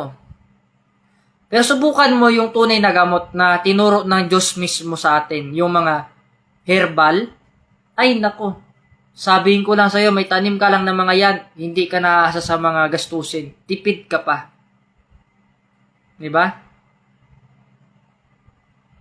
Diba? Piliin nyo ng mabuti yung mga dapat ninyong ipasok sa katawan ninyo. Ako, ang tao kasi, pagka nagkakasakit, halimbawa, may lagnat yung tao. Minsan pumupunta sa doktor pag may lagnat eh. Hindi alam yung solusyon. Pero ako kasi pag nilalagnat yung isang tao, alam po yung gagawin ko. Simple lang, kahit sanggol pa nilalagnat, alam po yung solusyon sa sanggol. Pero kung may mga sanggol kayo dyan, talagang kailangan ng vaccine yan. Pero hindi lahat kailangan i-apply mo dyan chemical. Kasi nung panahon ng mga ninuno naman, nung panahon, no, wala namang mga vaccination. Nabuhay naman ang mga ninuno natin, walang baku-bakuna. Ang kinakain lang mga masustansyang pagkain, no? Tamang pag-aalaga sa bata, tamang pagpapadede. Kailangan ang nagpapadede, yung magulang na malinis din sa katawan. At higit sa lahat, maganda yung kinakain, hindi yung kung ano-ano lang. Yan ang katotohanan. Ngayon, paano kayo gagaling kung hindi nyo kilala ang Diyos? Kasi ang Diyos minsan nagbibigay ng mensahe yan. Hindi nyo kilala yan. Dahil ang kilala ninyong Diyos ninyo, yung mga ribulto nyo. At saka yung nasa simbahan ninyong tagapagsalita na mali at tinuturo. Ang Diyos mismo ay hindi sakop ng anumang relihiyon. Sapagkat ang Diyos ay walang relihiyon. Siya ay malaya na nagbibigay ng mensahe sa bawat tao. Yan po ang katotohanan. Kaya kung ako sa inyo, piliin nyo pa rin yung tunay, wag yung mali na gawain. Kasi maraming tao ngayon na naliligaw na ng landas eh. Diba? Meron pa nga dyan sa social media, nag-prediction siya, no? Yung negro, baka napapanood niyo yung negro, nag-prediction siya na ganito yung mangyayari sa Pilipinas, sa ganyan, ganyan. Pero lahat kasi yan, ano lang yan eh, for the vlog lang nila yan. For the front lang nila yan. Para sa ganon, dumami yung follower nila. Pero yung piniprediction nila, minsan kasi hindi naman connected doon talaga sa tunay na buhay. Halimbawa, pagdating ng lindol, pagdating ng disaster, bakit hindi mo na prediction na maghanda yung mga tao? Ako kasi ang lagi kong pinapaalala sa tao, may lindol man o wala, may kalamidad man o wala, lagi po kayong maghanda ng mga stock na pagkain. Kasi ilang beses ko na napanaginipan na pinakita sa akin yung mga mangyayari, na yung mga pangyayari na iyon na ayaw ninyong paniwalaan dahil wala kayong Diyos sa sarili nyo. Sinabi na ng Diyos na, may darating tayo na pagsubok sa buhay sa inyo. Kagaya na lang ng the Ark of Noah. Yung barko ni Noah na ginawa, malaki, dambuhala, di ba? Malaki yun. May mga taong hindi naniwala kay Noah. Sabi ng mga tao doon kay Noah, sus, patuo-tuo ka, bakit kami maniniwala sa'yo? Mas kilala namin ang Diyos. Lahat ng masasakit na sinasabi ng mga tao doon kay Noah, sinabi ng mga taon, patutuo, baliw, sinungaling, traidor, scammer, ganun lahat. Sinasabi ng mga tao na yan. Tapos dumating na yung the Great Flood, kung tawagin. Dumating ang alon. Anong sinabi doon kay Noah? Kumuha ka ng barko bago mangyari yun, no?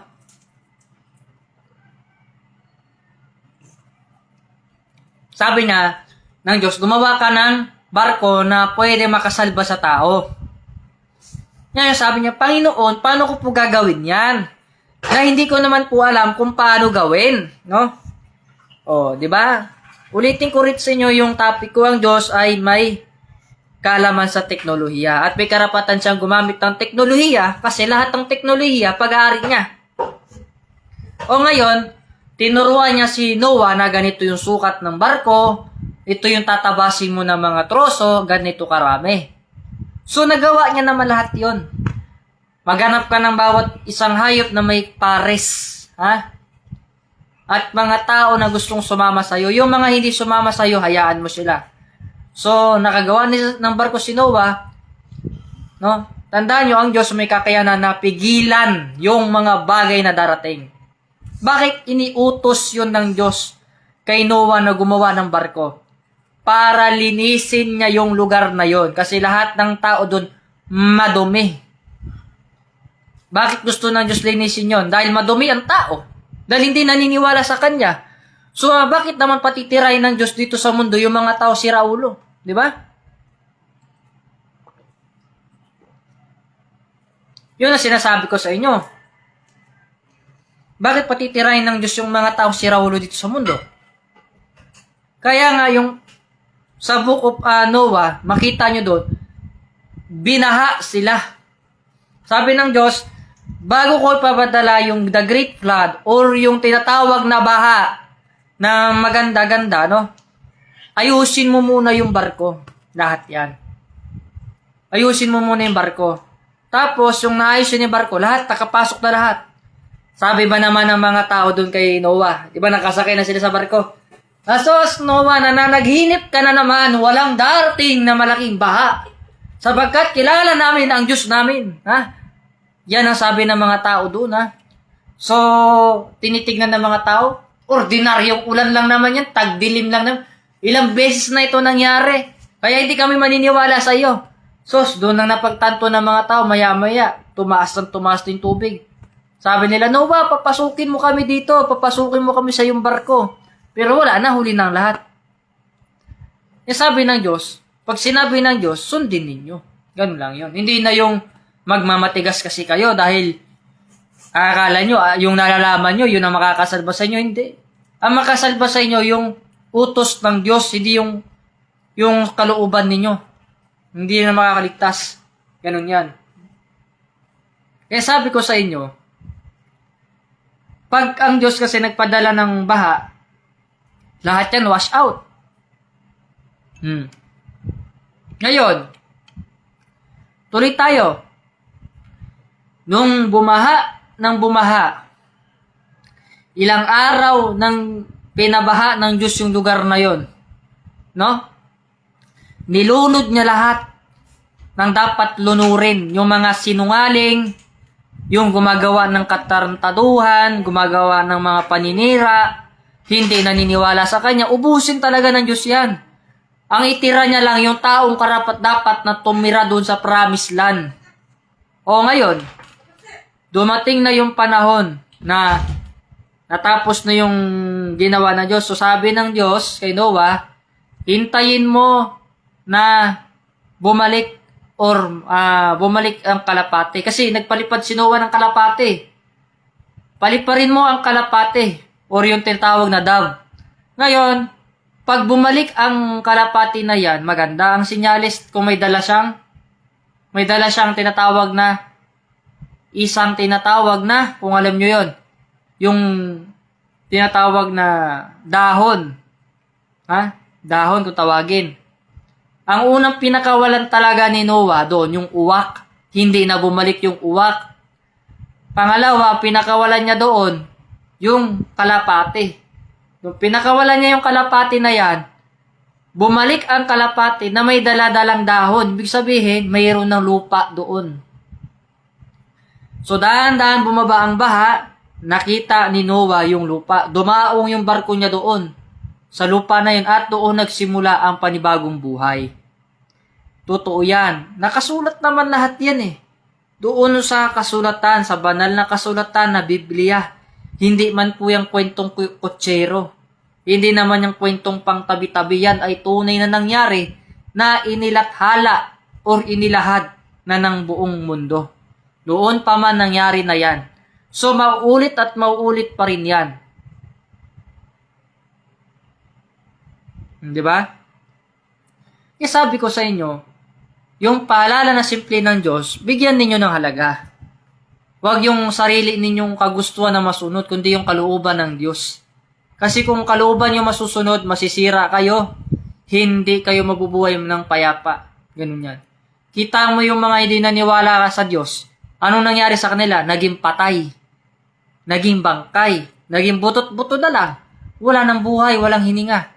Pero lahat ng naniwala sa Diyos, nabuhay ng payapa at dumami ang lahi. Ganun yan. Kaya sabi ko sa inyo, yung mga buhay ng mundo natin, hindi ninyo alam yan sa buhay ng mundo natin. Dahil hindi naman ninyo nakita lahat eh. Akala na iba kasi, alam ko na. Kwento lang yan eh. Pero di ba ninyo nararamdaman yung sinabi ko magpalinog ako?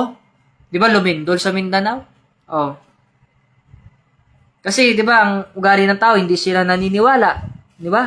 Kaya ang pinaniniwalaan ng tao yung sarili lamang nila nakagustuhan, hindi yung kalooban ng Diyos. O ngayon, nung lumindol, doon yung napagtanto na nandyan pala talaga ang Diyos. Buhay at nakabalik na. Nagkatawang tao upang magbigay ng paalala sa inyo tungkol sa kaligtasan. Pero hindi kayo nakikinig. Kaya sabi ko nga, hindi ko pilitin ang tao na maniwala. Kung sino lamang ang naniniwala at sumusunod sa sinasabi ko, yun lamang ang makaligtas. Ito yung sinasabi ko sa kasulatan na maraming naniniwala pero hindi sumusunod. Hindi pa rin sila makaligtas. Pero kung ikaw ay sumusunod at may pusong paniniwala, kung itong nagbimensahe na ito sa iyo ay mula sa Diyos, no? Makaligtas ka. Kung nakakasunod ka. No? Minsan kasi mga tao ay sinungaling. Sumusunod naman po ako pero iba naman sinusundan nila. Ibang tao naman. Ibang nilalang naman na hindi naman nakakatulong sa kanila. Tapos pag magkasakit sila, tumatawag kayo sa pangalan ko. Naku. Yan ang mali ninyo. Sumasamba kayo sa ibang tao, tapos pagka nagkasakit kayo, kayo, tumatawag kayo sa tunay na Diyos. Yan ang sinasabi ko sa inyo. Paano nyo makilala ang Diyos? Di ba? Kaya sabi ko sa kanila, dumating na yung mga panahon na ito para makilala nyo ang tunay na tagapagligtas. Paano nyo malalaman tagapagligtas? Physical ang tinitignan ninyo. Wala kayo sa spiritual Kaya sinasabi ko nga, kung mababaw lang ang inyong pangunawa, hindi nyo makilala yung nagmimensahe dyan sa harapan ninyo. Ha? Halimbawa, sinasabi ninyo na kilala ko si ganito, kilala ko si Divine, kilala ko si ganito, si ganyan. Makilala nyo ba siya sa pagbabalik? Kung sino ito? Hindi nyo ito makilala kasi ang pangalan na mahiwaga ay hindi makita sa panlabas na anyo, nakatago sa katauhan. Halimbawa, ang Panginoon Kristo, makilala mo ba siya ang Diyos? Hindi Ang Diyos hindi mo kayang ikulong yan dahil siya mismo kaya niyang umalis doon. Mismo. Siya mismo ang nagkulong sa sarili niya, kaya niya rin pakawalan sarili niya. Ha? Kaya nga sinabi nga ng Diyos, no, doon kay kung alam mo yung mga propeta doon sa Biblia, no? Sino ba yung mga prophet doon nung nakita, no? Nagpakita kay Kristo, no? Nung bumaba at pinakita niya pagka Diyos niya na sumilip. May mga disipulo si Kristo, no? Nandun si Moises at saka si Elias. No, nasa kaliwat kanan niya. Sumilip ang pagka-Diyos ng ating Panginoon Kristo at ibinalik niya pa rin sa dati niyang pagkatawan niya, no? Kaya hindi nyo alam ang himala at hindi nyo alam ang mga milagro. Yan ang hindi kaya ipaliwanag ng siyensya. No? Minsan ang alam lamang ng tao ang nalalaman lamang nila parang mga kagaya ng mga maliliit na ito na nung bata pa sila natutuwa ako ngunit ngayon malaki na sila. Na? Nagtatatalon na sila, nagpupunta kung saan-saan. Ngayon, hindi mo alam mawari kung saan kayo maglalaro. Di ba? No, so, ang mga tao sa mundo, akala nila, alam na nila lahat. Ngayon, bumalik ang tagapagligtas, hindi man yung pakikinggan yan, kasi siraan pa nga ninyo. Ha? Ang Diyos, hindi niya kailangan ng tagapagsuri. Kasi Diyos yan tao ka lang. Ang suriin mo sarili mo, kung dapat ka ba pumasok sa kaharian ng Diyos. Kasi doon, bawal doon yung batas ng tao, batas ng Diyos ang sinusunod. Hindi Diyos ang susunod sa tao, tao ang susunod sa Diyos. Yan po ang tama. Ngayon, ang kaharian, nandyan yan, nakatindig yan. Hindi nyo alam kung saan nakatayo, di ba? O kasi ang alam nyo lang, yung nalalaman nyo lang. Sasabihin pa ng iba, nandyan na po pala yung kaharian, papasukin mo ako. Kapal pa ng mukha mo pa naman kung mag-utos ka sa Panginoon. Bakit ka na mapapasukin ng Diyos kung scammer ka naman? Ang makapasok lang dun sa kaharian ng Diyos, yung karapat dapat. Hindi yung tao na magkukumand sa kanya. Dahil ang Diyos, hindi mo pwedeng utos-utusan. Hindi mo kayang utusan yan dahil papatahin ka niyan. Ayaw ng Diyos ng taong mataas ang tingin sa sarili. Mapagmataas. Kita mo yung isang bahay na yan. na kaharian na yan? Ha? Sabihin mo man na, papasukin mo ako dito sapagkat ako'y tao din naman at naglilingkod sa Diyos. Wala kang karapatan magdesisyon. Sabi sa'yo ng Diyos lumayas ka, iho, dahil hindi ka bagay dito sa aking kaharian. Diba? Kaharian ng Diyos yun Siyang masunod, hindi ikaw. Bakit sino ka para magdesisyon? Kasi ang utak ng tao, mayabang. Akala niya, alam niya na lahat. Akala niya, ang Diyos niya, kaya niyang utusan. Dahil kapag nananalangin siya, ganito yung panalangin niya sa Diyos. Parusahan niyo po yung mga kaaway ko. Ganyan ang ganyan ang panalangin ng taong masama. Pero ang taong may Diyos sa sarili, Panginoon, magpapala sa lahat na El Jehovah Elohim, ako po'y alipin lamang ninyo dito sa mundong ito. Ako po'y lumuluhod at humingi ng kapatawaran sa inyo. Kayo na pong bahala sa mga taong umaapi sa akin. Pinanalangin ko po sila na kayo po ang magbigay sa kanila na sa inyong mga kamay, na kayo po ang nakakalam kung ano po ang dapat para sa kanila. Yun. Kaya minsan, ang tao, hindi marunong manalangin Kasi pag nagdadasal, may kayabangan, kaya hindi pinapakinggan, mayabang. Utusan ba naman yung Diyos? Uy, tao ka, tandaan mo, hindi ka Diyos. Ikaw ang susunod sa Diyos, hindi ang Diyos ang susunod sa iyo. At hindi mo kailangan suriin ang Diyos sapagkat Diyos ay Diyos. Tandaan mo yan. Baliktarin mo man ang mundo. Ang Diyos ay Diyos. Baliktarin mo pa rin ang mundo. Tao ka pa rin. Kagaya ko. Di ba? Ganun yan. Kaya huwag tayo magmamataas sa mga sarili natin. Tapos magtatanong sila, sino ba ang Judge Piaw? Henry Morris, kilala nyo ba yan? May isa pa tayong pusa dito. Ito ang aking mga alaga. Tingnan nyo yan sila. Ang tawag ko sa kanila is, ang mga pusa ko kasi nila, yan sila, mga tabby cat. Ayan Nakikita mo yung tsura mo dyan? Say to hi your all of viewers. Hi ka muna. Hindi kasi ako makapag-concentrate kasi lagi kayo malilikot sa paligid ko. Pero okay lang yan, distraction. Distract. Sige, baba na ulit. Ngayon, sabi ko nga sa kanila, diba? Parang sabi na, kilala namin si Judge Piaw. Paano makikilala yan? Kung ang tunay na Judge Piaw, mismo nagmiminsahe na, di pa ninyo alam. Maraming gumagamit dyan sa pangalan ko na yan. Pero hindi sila talaga ang katotohanan. Marami pang mayroon pang mga tao dyan nag-i-interest dun sa bangko-bangko ba yan, World Bank? Sus. Nagkaka-interest kayo, di naman kayo signatory. Nagka-interest kayo, di kayong pumirma doon. Ganun lang yon. Ako nga, wala akong pakialam dyan. Pakialam ko naman dyan sa kayamanan na yan. Na hindi mo naman madala sa kabilang buhay pag mamatay ka. Alam mo, ang dadalhin mo doon yung mabuti mong gawa. Hindi ka naman pumunta doon sa kabilang mundo para magdadala ka ng diamonds. Gold. $100. Sasabihin mo ba doon sa anghel ng Diyos, susuhulan kita para makaligtas ako, papasukin mo ko sa langit Baka tawanan ka lang ng anghel doon. Baka sabihin sa'yo ng anghel, nako, baka hindi mo alam sir, yung mga gold sa pera dito hindi umiiral. Lahat na sinasabi mong ginto, lahat dito palamuti lang sa bahay ng Panginoon. Walang halaga. Ganyan yun di ba? Kasi ang malaga dito, yung kaligtasan. Ano ba yung kaligtasan? Kung paano makaligtas yung espiritu mo sa pagdating ng paghuhukom.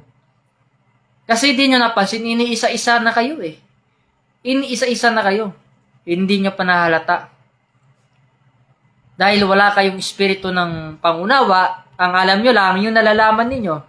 Limbawa na lang, ikaw, example, nagbigay ka ng tulong sa material na katawan ng Panginoon. Nagbigay ka ng ikapo. 1,000 lang, sabihin na natin. 1,000 lang binigay mo. Tumulong ka na nga lang, susumbatan mo pa, sisiraan mo pa, na scammer yung tao. Kaya ngayon, yung paa mo, na-disgrasya ka ngayon yan. Hindi mo alam kung ano yung nasabi mo hindi maganda.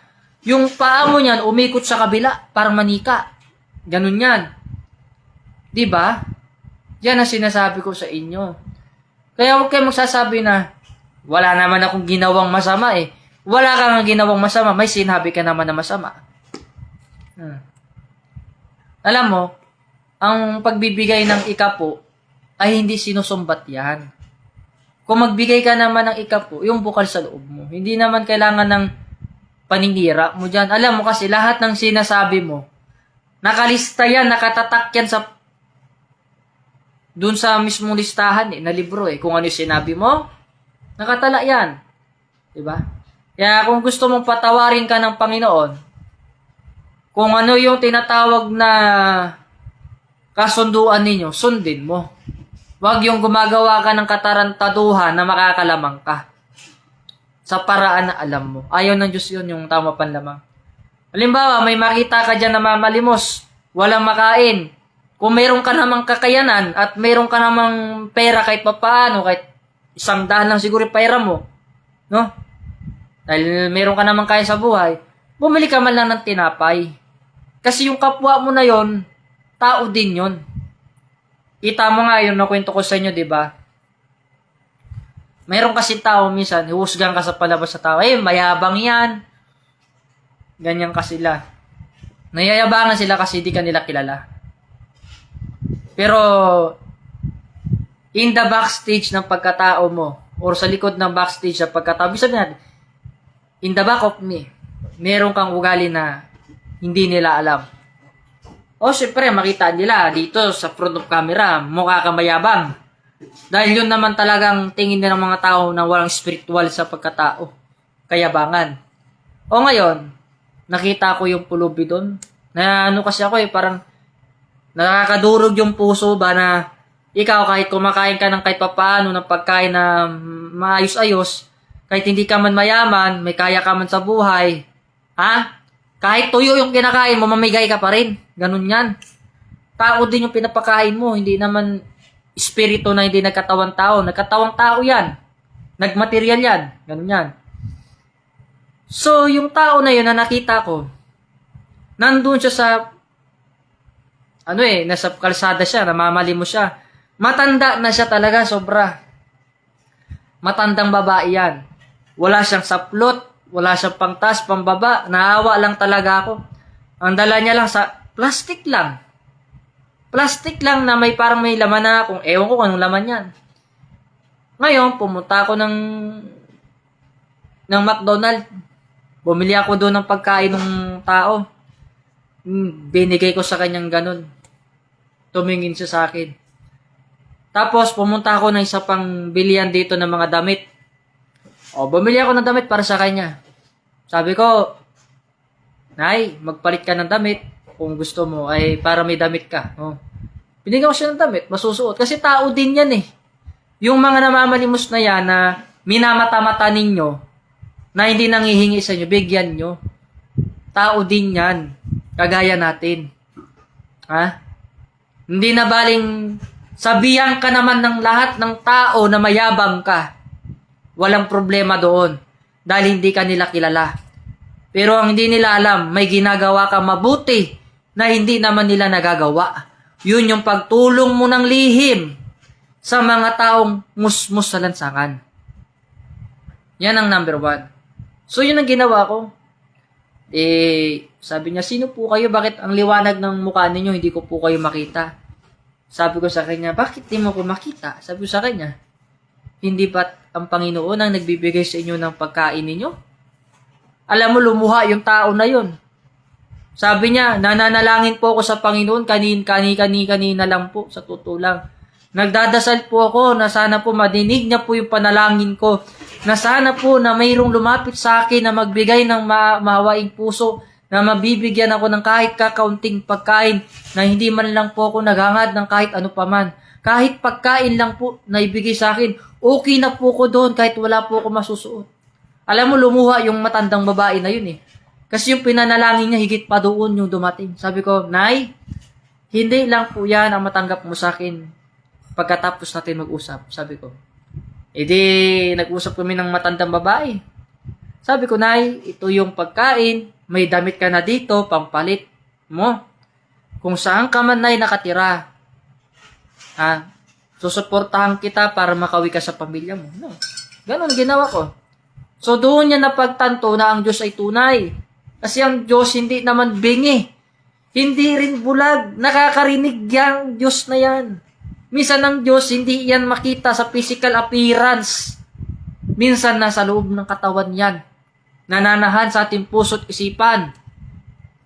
Minsan ang Diyos pag nagsalita na yan, hindi nyo makilala yan na Diyos siya kasi nagkatawan tao.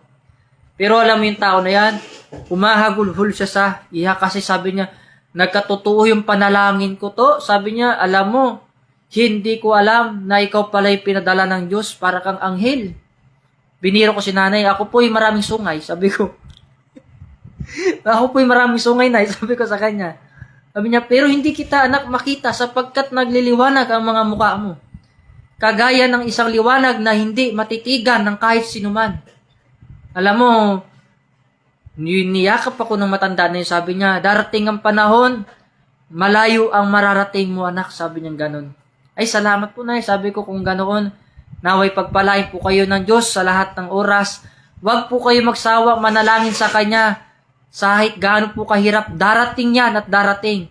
Marahil hindi na po ako sa susunod ang makikita nyo. Ngunit tutulungan ka po ng Diyos sa ibang paraan naman. Na ibang tao naman ang ipapadala niya. Pero siya pa rin iyon. Sabi ko sa kanya.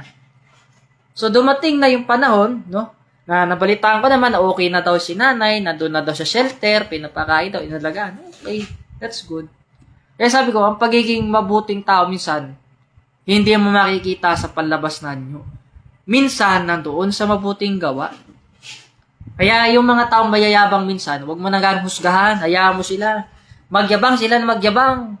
Pero di lahat ng mayabang ganyan ha. May tao mo talagang nasa lugar yung kayabangan. May mayabang na nasa lugar. May tao namang nagyayabang lang kahit wala sa lugar. Ganun yan. Kahit naman hindi ka mayabang, sabihin ka nilang mayabang para may panira sila sa'yo. So sabi ko nga, bago tayo manghusga ng kapwa natin, tignan muna natin yung sarili ba natin kung hindi ba tayo nagkasala. Kasi kung ano yung itinuro mo sa tao na hinusgahan mo siya na ganito, 3 finger ang nakatutok sa iyo. Ha? Yan ang balik. Kaya kapag ako nagbigay ng mensahe, pataas. Simbolo ng authority ng Diyos. Kaya pag tayo po ay nagbigay ng paalala sa tao, or nagbigay ka man ng ikapo, or tulong, dahil sinasabi mong misyonaryo ka, ha? Obligado ka yan. Obligasyon mo yan as a missionary. Nasa bylaws yan. Hindi mo pwedeng i-deny, hindi mo pwedeng itakbo, hindi mo pwedeng takbuhan. Gawin mo yan ng buong puso't kaluluwa. No? Kaya pag nagbigay ka, huwag mong susumbat. Huwag mong sisiraan. Ako nga, tumulong ako. May bumalik ba sa akin? Wala. Ano bang ibinalik sa atin? Hindi naman kayamanan, kundi yung buhay na walang hanggan. Na makasama mo yung mga tunay na tao sa hapagkainan. Ha? Hindi yung mga taong peke na nakamaskara, na gusto ko lang pakinabangan. Ganon. So yun po ang magandang paalala ko sa lahat. Dahil malikot na yung mga pusa ko ngayon, kailangan ko na po mag-off camera or bumaba. So binabati ko ulit ang lahat ng mga members po sa aking samahan. Saan mang sulok ng mundo, binabati ko po lahat. At especially na ang aking asawa na si Maestra Ayera Vitala, binabati ko ulit. At binabati ko rin po ang ating sama na Alpha Royal Golden Military Legion International at Divine God Benevolent Missionary International, no? So binabati ko po kayong lahat at mapagpalang umaga sa atin. Huwag niyo pong kalimutan na ibahagi ito sa iba. At i-like nyo na rin po, no? Para lahat po yung mga tao na mabahaginan ninyo ay makatanggap ng mabuting mensahe, no? Yan lamang po ang aking mga mabuting paalala sa inyo na sa inyo na po yan kung tanggapin ninyo or hindi. Hindi ko po kayo pinipilit dahil karamihan po sa inyo matigas ang damdamin. Sino ba naman maniniwala sa salita ng Diyos? Diba? Kundi ang naniniwala lamang sa salita ng Diyos ay yung tunay na tunay na gustong maglingkod sa Kanya ng tapat at totoo. Yun lamang po. Dahil ang tunay na naniniwala, hindi yan sila kumukontra sa salita ng Diyos. Dahil alam nila ang salita ng Diyos ay bukod tangi sa lahat. No? So good morning po sa ating lahat and have a blessed morning.